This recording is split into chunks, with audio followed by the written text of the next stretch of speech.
Hey everyone, welcome to my channel. Today I'm going to be sharing a video on a day in the life of a PhD student at Vilnius University.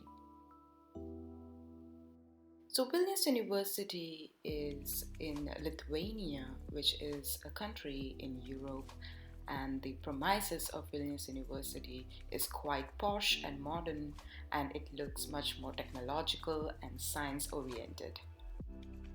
Usually my day starts at morning 7. I reach university by 7 and then I go to my cabin. And having a cabin as a PhD student is one of the best things as you get your own space to work on.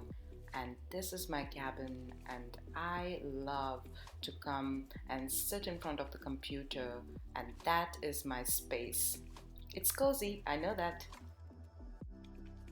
As you can see, my space is full of plants and some colorful stuff so that I can have a nice positive environment. And early in the morning, all I do is read, and it is a fresh mind and you can grasp as much as knowledge you can. So I'm in a science field, so I need to be updated about the new methods and the new techniques and the new invention that is happening around. And I also like to write it down and practice it, as I believe that when you write down anything, you remember it much better than just reading it once. So I love to write down the new techniques and new methods that I can also apply on my projects and also my experiments. So usually I love to go on Sci-Hub because it has a free access, and I love to note down the important things or the new things that I have come across, and that is how I do things being a scientist.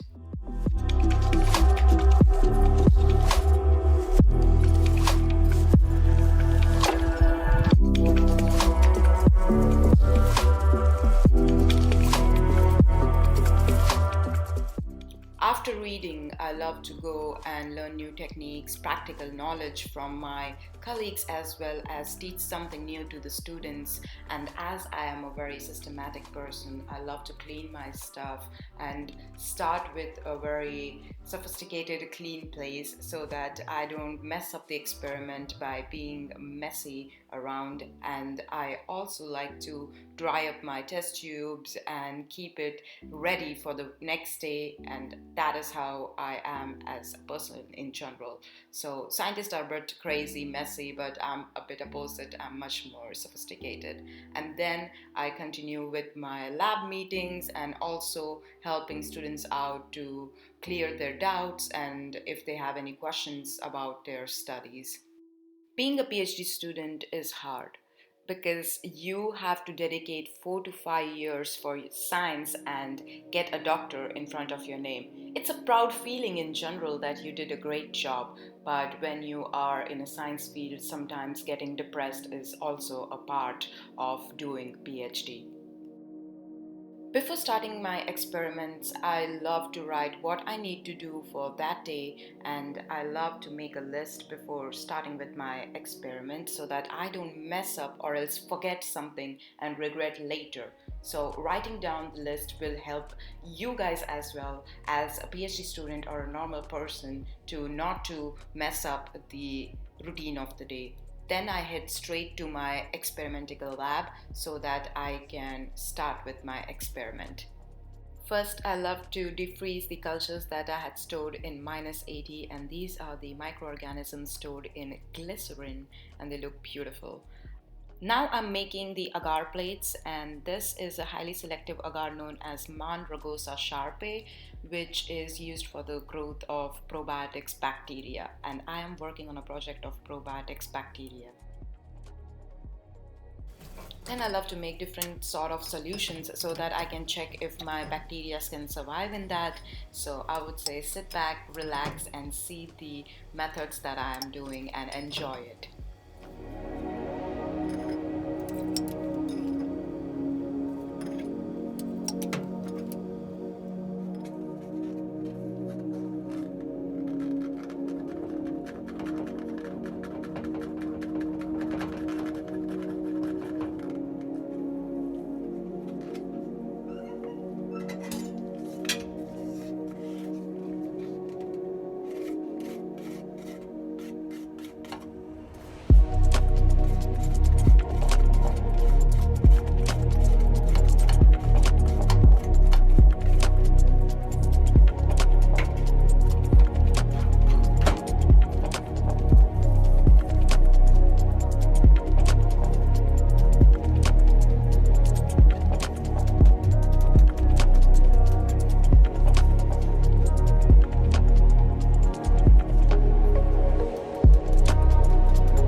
Then it's time to do streak plate method, where you take a little bit of organism and then streak it on the agar plate to get a single colony that you can work with later on.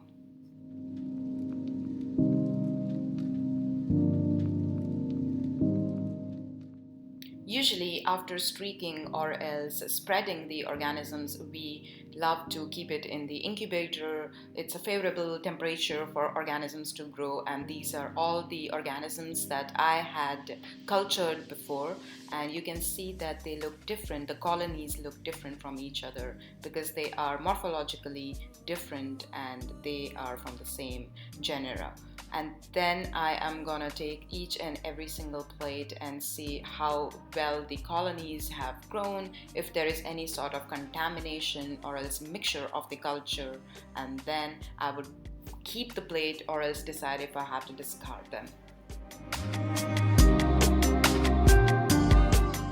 Right now, I am counting how many colonies have survived in the severe solutions that I had put my cultures in, and by counting these different colonies, I can estimate that how many colonies survived in the harsh condition and how many colonies could not survive in the harsh conditions. So this is how the individual colonies look like. They are so beautiful, adorable. They all are morphologically same right now on this plate, and they all are probiotic bacteria. So that is it. That is how I spend my day in a life as a PhD student. And I hope you guys liked it, and I will see you in another video. Bye. Thank you for watching.